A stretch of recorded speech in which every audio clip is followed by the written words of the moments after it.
thank you so much for joining this presentation as we talk about some of my very favorite places in the entire world. We are talking today about the Caribbean, the Mexican Riviera, with a little sprinkling of the west coast of the US. Now, my name is David Craven, Key Account Manager here at Princess Cruises. And when I say I love these places, I genuinely mean it. I worked on board for the best part of 5 years, and I spent a lot of those 5 years in the Caribbean, and I completely fell in love with the place. On top of that, me and my wife actually got married in Mexico. That's how much we love this place. So it brings me genuine joy to be talking about these destinations with you today. Now, before we get into the destinations, I just wanted to talk about the Princess experience in this region. Regardless of which cruise ship you are cruising on, every single ship will offer our Princess Medallion experience. It is something that genuinely separates us in the market and offers the ultimate in service excellence.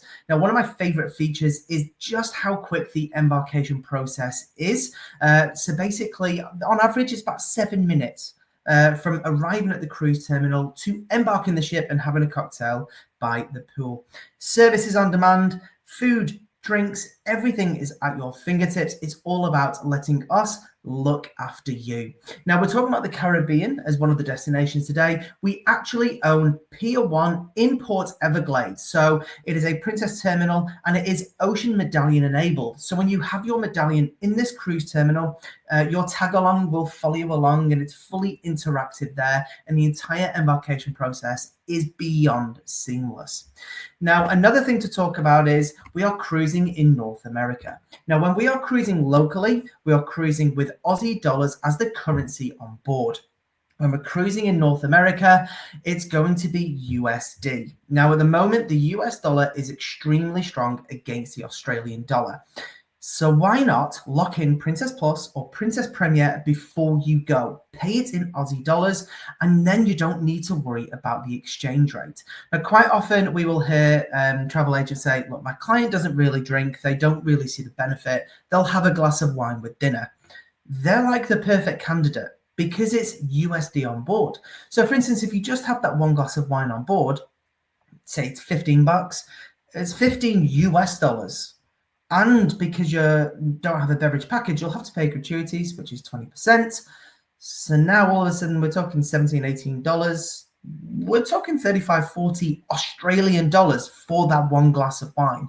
That's without a coffee. That's without a bottle of water. That's without the Wi-Fi. That's without all the benefits that having Plus and Premier actually offer. So if you've got clients that don't really see the benefit, you need to explain the exchange rate. It really does impact the entire experience. And now with the changes to Princess Premier, it is fully all-inclusive. So it includes all of your specialty dining. So if you were cruising on the Sun or the Star, they have 9 specialty restaurants on board those ships. So whilst it may only be, say, 59 US dollars, that's 120 Australian dollars. Get Princess Premier for only $100 a day, and you've got your drinks, and you've got your Wi-Fi, and you've got your premium desserts and everything else that this includes. This is by far the best value in the industry. Now, to highlight just how incredible the value is, if you pre-purchase it, it's going to be even cheaper. So when our ships are sailing in this region, it is $65 to pre-purchase your Princess Plus before coming on board. However, if you're cruising in this region, it's now $75 to secure it on board. Same with Princess Premier. If you're cruising in this region, it's $100 to pre-purchase or $110 to purchase on board. But remember, we're talking about America. So if you don't take out Plus or Premier before coming on board, you now need to pay US dollars, which is going to double the cost, and it's more expensive on board. It is an absolute no-brainer. Make sure guests are adding Princess Plus and Premier to ensure that they are getting the very best out of their experience cruising this phenomenal region. Now let's kick things off with the Caribbean. The Caribbean historically has been somewhat of a difficult destination to talk about to guests because quite often they will simply say, look, I live in Australia. Why would I travel halfway around the world for beaches? Doesn't really make any sense when we've got some of the most iconic beaches to be found anywhere in the world, probably the most beautiful coastline of any country. There is so much more to the Caribbean than just beaches. It's history, it's culture, it's cuisine. There is so much, it's music. There is so much in this region to absolutely adore.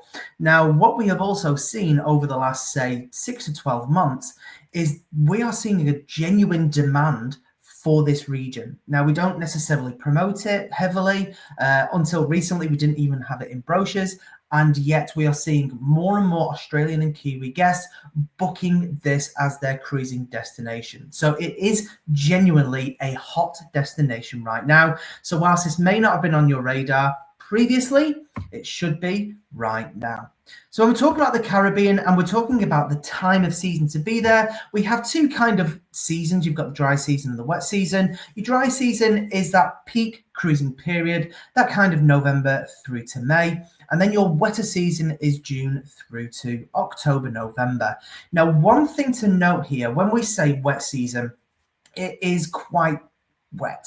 So, and it's very humid. We're talking, that kind of August, September time, particularly in Florida and heading down towards, the Dutch Antilles.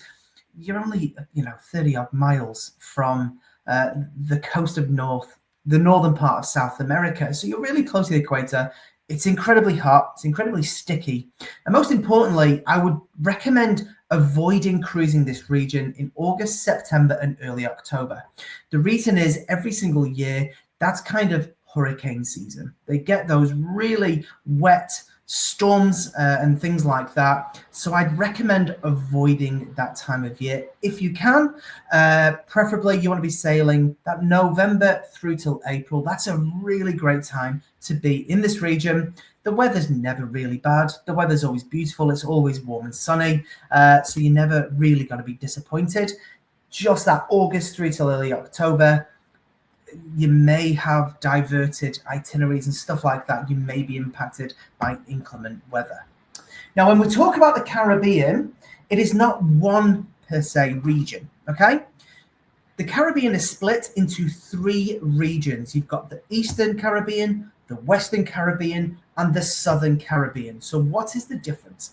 The Eastern Caribbean here on the map are those peachy kind of colors. The Western Caribbean are those more kind of Merlot red colors, and then the green are those Southern Caribbean ports of call. Now, the easiest way to think of it is the Eastern Caribbean is a great way to get a taste of the Caribbean. Typically a 7-night itinerary, dipping into our very own private island resort, Princess Cays, going to like St. Martin, St. Thomas, some of the very famous ports of call. It's a great way to get a taste of the Caribbean.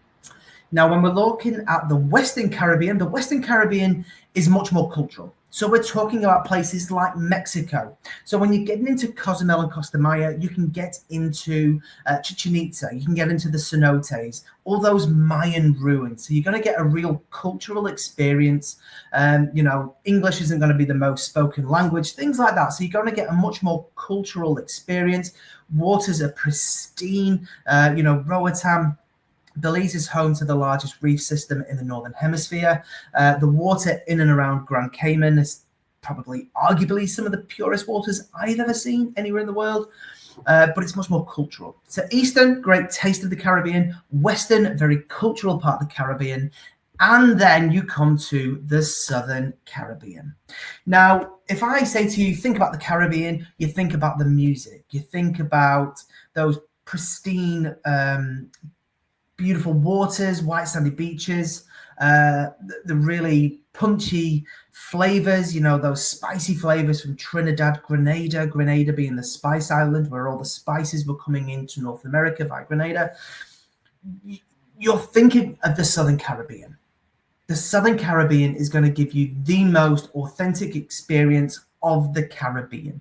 You're going to get all of the influences of the Caribbean, whether it be Dutch, the Spanish, the British, the French, the Dutch, all those different kind of things.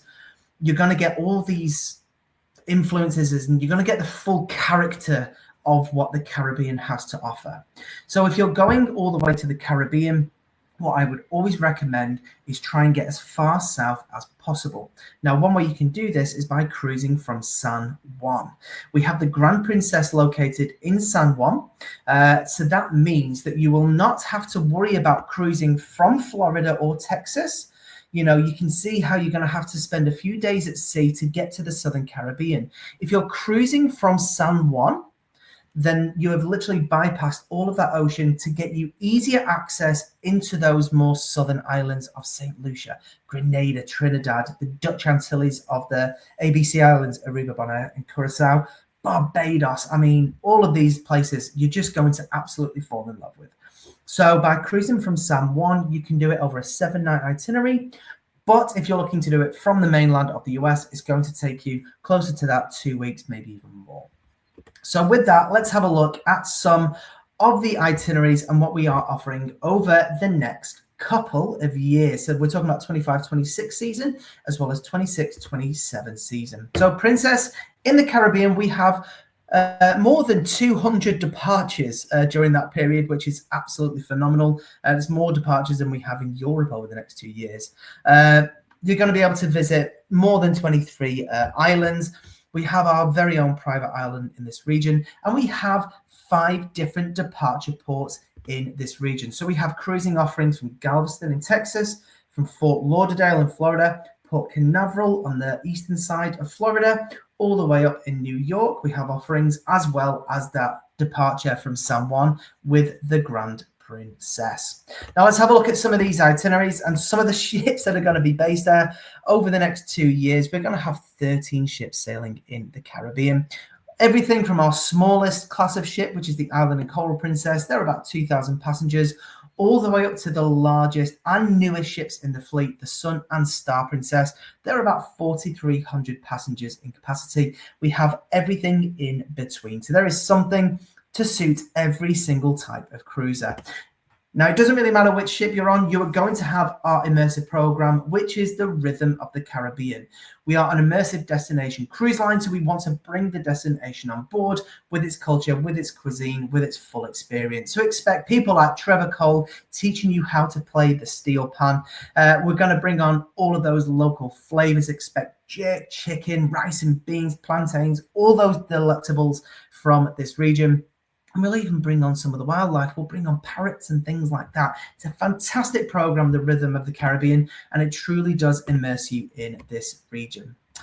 Now, not everybody has 7, 14, 21 nights to do a cruise. Potentially your clients are doing a mainland itinerary and they just want something at the end. We have something ranging from 3 nights, 4 nights, as well as 5 nights to dip into our very own private island resort in Princess Cays. Princess Cays is found on the island of Eleuthera, which is part of the Bahamas. Now, the island of Eleuthera, where Princess Cays is, if you look at a kind of bird's eye view of it, when you're looking at the very top of the island down, you can see on one side of the island, it's deep blue and it's the Atlantic Ocean. On the other side, it's that beautiful turquoise water of the Caribbean. So it's literally where the Caribbean begins. It's a beautiful day to relax. We have a barbecue on our private island resort. It's just an awful lot of fun. We've got live music, there'll be activities, so much to do. So it depends, if you want to do something or you just want to relax, this is a beautiful escape. Now, those 4-night sailings are going to be leaving from Galveston into Cozumel. So Cozumel is the small island off the coast of Cancun. Plenty to do there, as well as being the gateway into mainland Mexico. We have some fantastic shore excursions to get the most out of this region. All of those 5-night itineraries are going to get you not only to Princess Cays, but also to Grand Turk, which is part of the Turks and Caicos Island. Again, with Grand Turk, it's very much designed to be a relaxing day, but we do have shore excursions to get you further out to explore this beautiful part of the world. Now, we'll kick things off with the Eastern Caribbean. And like I said earlier, these are some great itineraries to get a taste of what the Caribbean has. So those 6-night sailings are going to get you into Princess Cays. They're going to get you into Grand Turk. And then on the way back, we're going to nip into Nassau, which is probably it's the biggest port in the Bahamas. I believe it is the capital of the Bahamas. And it's also where you're going to find the fantastic and iconic Atlantis Resort. A lot of guests will go to that hotel resort, use the facilities there, see the aquarium, use the water slides and all those different kind of things. But there is plenty to do, whether it be golf, beach, doesn't really matter. It's a really great day spent in the Bahamas. Those typical 7-night sailings will include San Juan, St. Thomas, and Princess Cays, and quite often we'll do St. Thomas, St. Martin, and Princess Cays. That is very much a common cruise that we do, 7-night Eastern, Princess Cays, St. Thomas, St. Martin. St. Thomas and St. Martin do receive a lot of passengers in any given day. They're very popular cruising destinations, so it is good to let your clients know that, if you're cruising in that kind of peak season, November through till March, there could be quite a few ships and quite a few people there, but these islands are absolutely iconic. So St. Thomas is where Captain Blackbeard called home. You can visit his castle, go to Magen's Bay, and it's also the home of Captain Morgan's rum. St. Martin is very, very famous. The world-renowned Airport Beach is located there. So I'm sure a lot of you will have seen that famous strip of beach, which is at the very end of an airport runway. So the planes are landing or taking off, and you see people getting blasted into the sea. So close when the planes are coming in, it feels like you can actually touch them. So it's an amazing place. St. Martin is actually half French and half Dutch, very diverse as an experience, and is also home to one of the steepest cable cars, what's it called? Zip line, that's what it's called, but you actually sit in it. It's called the Flying Dutchman. You sit in it and you zip line all the way down the side of this mountain. Absolutely terrified me, but a really cool experience. If you've got a little bit longer, we do have some more extended Eastern Caribbean cruises. This itinerary here that you can see is going to get you into Princess Cays in the Bahamas, St. Thomas, St. Martin, San Juan, as well as St. Kitts and Antigua. St. Kitts and Antigua are two incredible islands. St. Kitts and Nevis, the very small island of Nevis, is where Lord Nelson got married, heard about what was happening back with Napoleon, literally sailed back and had the Battle of Trafalgar. There's an awful lot of history there. There's some big, beautiful forts. The food's fantastic. It's a really, really different island, St. Kitts. Kind of reminds me a little bit of Hawaii. Very, very beautiful. And Antigua, home to the rich and famous. Antigua has 365 beaches. So you have a different beach for every day of the year. There must be something pretty special about the place because people like Eric Clapton, Oprah Winfrey, Mick Jagger, they all own properties on this island. It is absolutely breathtaking. So there are just a few examples of your Eastern Caribbean. Great way to get a taste of the Caribbean. When we're looking more to the west, this is where we're getting a bit more cultural, getting into Mexico, into Belize. Your typical 7-night itinerary to the western part of the Caribbean is that one you can see in the middle there.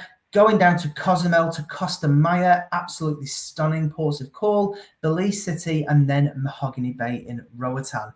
Beautiful, pristine waters. The food in this part of the world is so good. It is literally like the best Mexican food you've ever had in your entire life. And there's so much to explore here. This is a really great option for people who love culture, who love history and things like that, artifacts. Getting into somewhere like Chichen Itza, it really is a very, very special part of the world. If you have a little bit more time, this 8-night Western Caribbean itinerary is going to get you into Mexico, into Roatan, as well as Grand Cayman.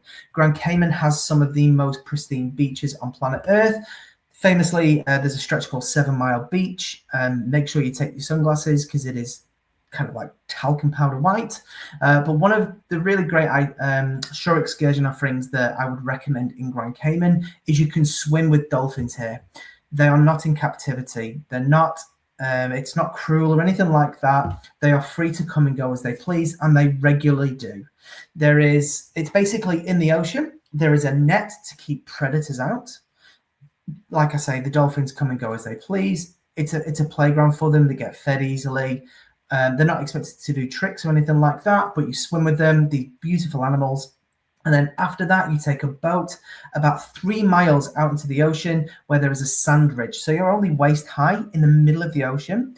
And then there's all these wild stingrays. Absolutely amazing experience. Nature lovers, this is absolutely incredible. One thing I would just highlight with Grand Cayman, they have the Cayman dollars.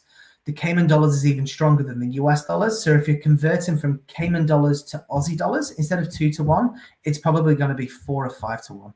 So if you see a hamburger and it's going to be very expensive, if it's, $40, it's like 200 Australian. It's really expensive. Just beware. Probably best to eat on the ship that day.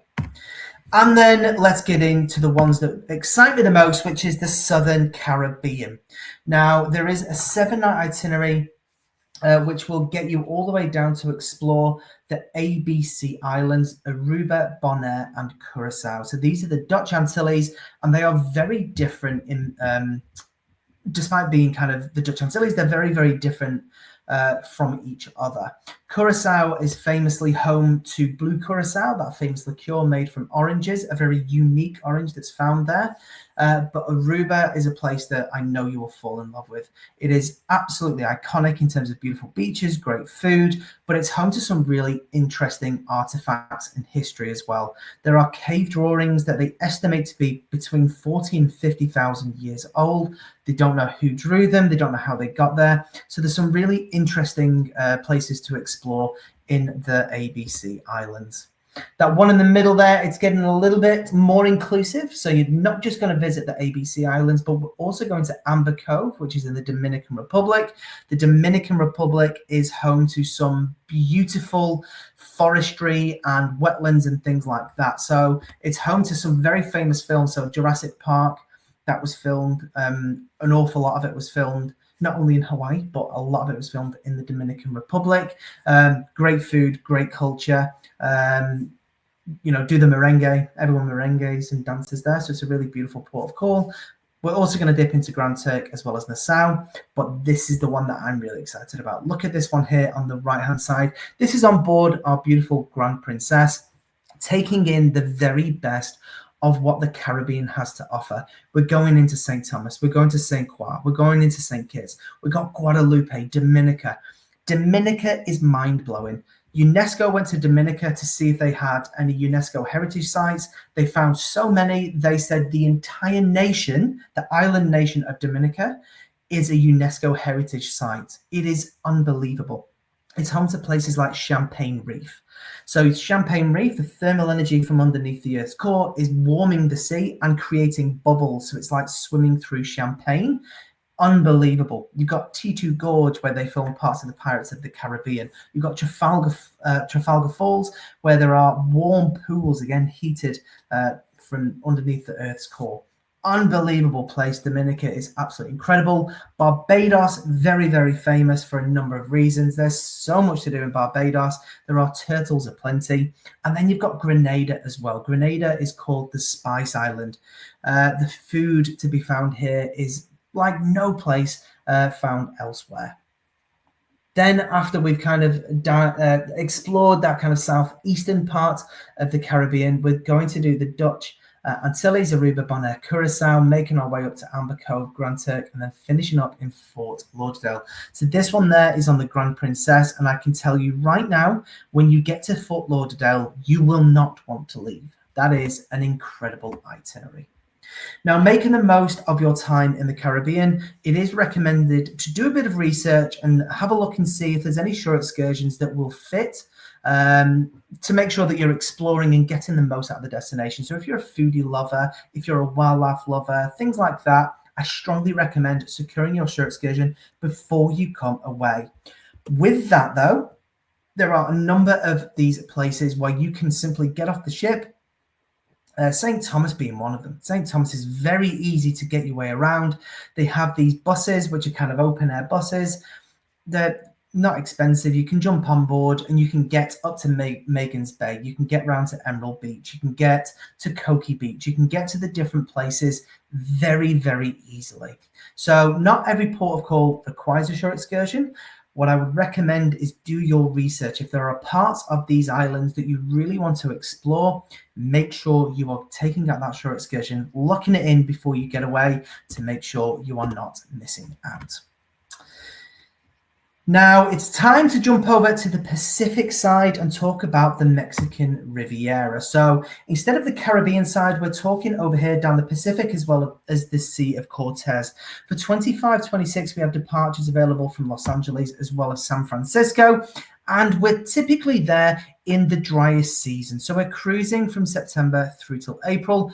It's always going to be a delightful climate when you're cruising the Mexican Riviera, around that 30 degrees centigrade.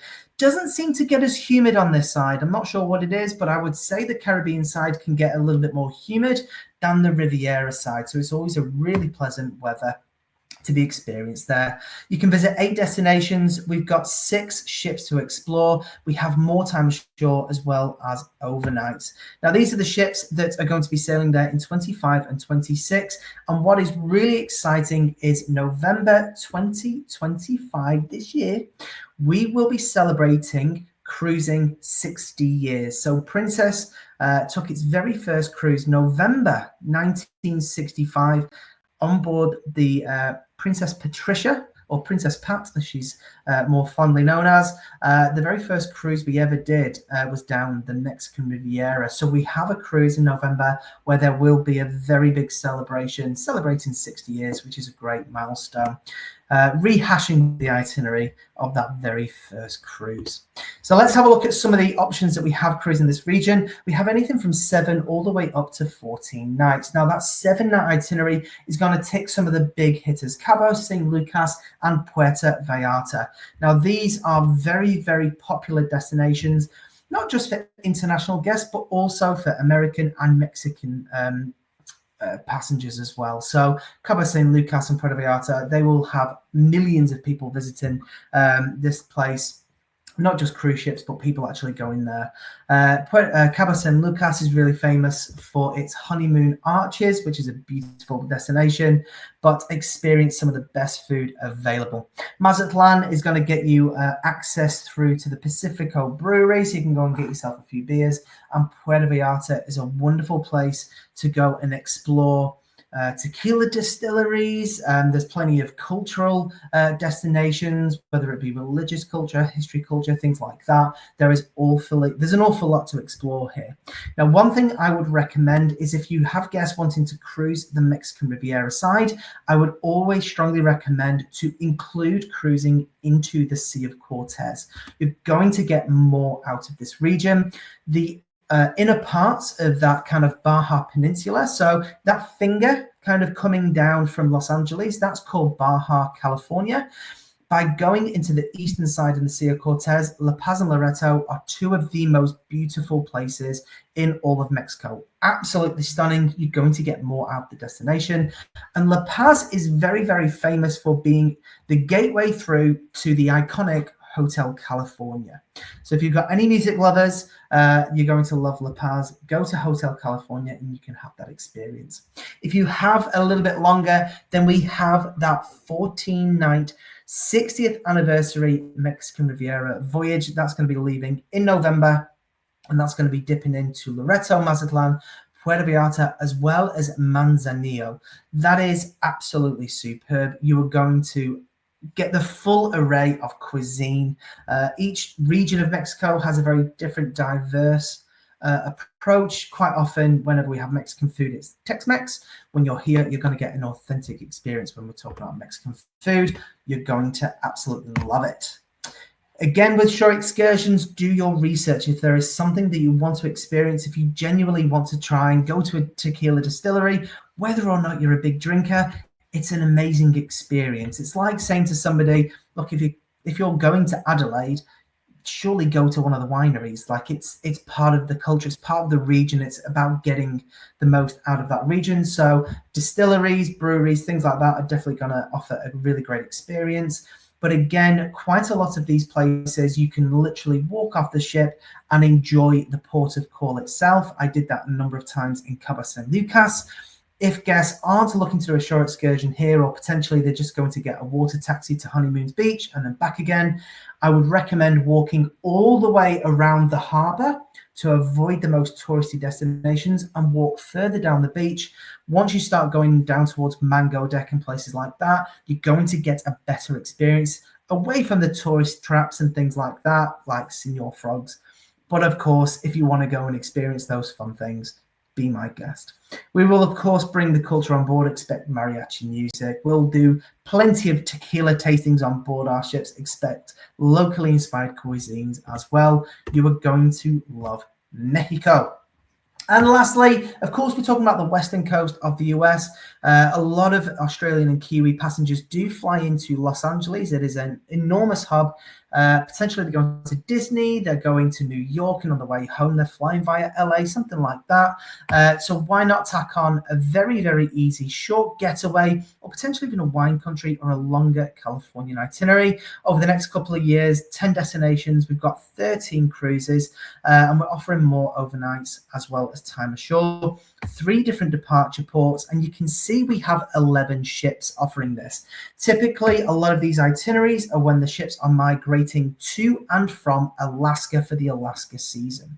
So you can see this very, very short cruise going from LA up to Vancouver via Victoria on Vancouver Island. That is at the very start of our Alaska season. And conversely, we do have some kind of more in-depth itineraries going from LA up to Vancouver, but we're going to get into San Diego. We're going to get to San Francisco as well as Astoria. Probably the most famous thing about Astoria is it's home of the filming of The Goonies. So you can go shoreside, do a truffle shuffle, and try and see some of those movie set locations. Or we've got those more in-depth itineraries. This one here at the very end, going all the way from Vancouver down to San Diego, LA, San Francisco, all the way back up to Victoria and Seattle. So really taking in some of those really popular hotspots on the west coast of the USA. Now, obviously, we're going to have to fly there, so I just wanted to remind everyone about Easy Air. We do offer competitive prices. There are a choice of airlines, a choice of itineraries. It is very, very flexible in that if people want a stopover, so for instance, if we're talking about guests wanting to do a Caribbean cruise, so they're going to be cruising out from Fort Lauderdale, so their main flight is to and from Miami, but potentially they want to say, I want to spend a week in LA first. You can do all of those things within Easy Air. Really, really simple, very, very user-friendly. Don't be scared of it. Very, very simple to use. You'll have 24/7 support. It's all there for you. One thing I will mention is that we did change the cancellation policy around Easy Air. So the cancellation policy of the flights is in line with the same cancellation policy as your cruise. So regardless if you're unrestricted or flexible, the same cancellation policy applies to flexible and restricted. That was a change that we introduced earlier this year. So I just wanted to highlight that change. Easy Air is a fantastic service available at your fingertips. Do not be scared. If you want to learn more, go to Princess Academy, do the modules around Easy Air, and you'll see just how fantastic this is. Now, with that, I just want to say a huge muchas gracias for joining this presentation. I hope you're as excited about this destination as I am. This is genuine, authentic excitement. If you go there, you will see just why people get so excited about traveling to this wonderful part of the world. If you have any questions, reach out to your sales manager or to your key account manager. All of the itineraries are available in OneSource under the Sales and Marketing tab. Learn more. Get excited about it, and I cannot wait to welcome either yourself or your guests on board their next Princess cruise in the Caribbean, Mexican Riviera, or the US. For now, thank you so much, and thank you for joining this presentation.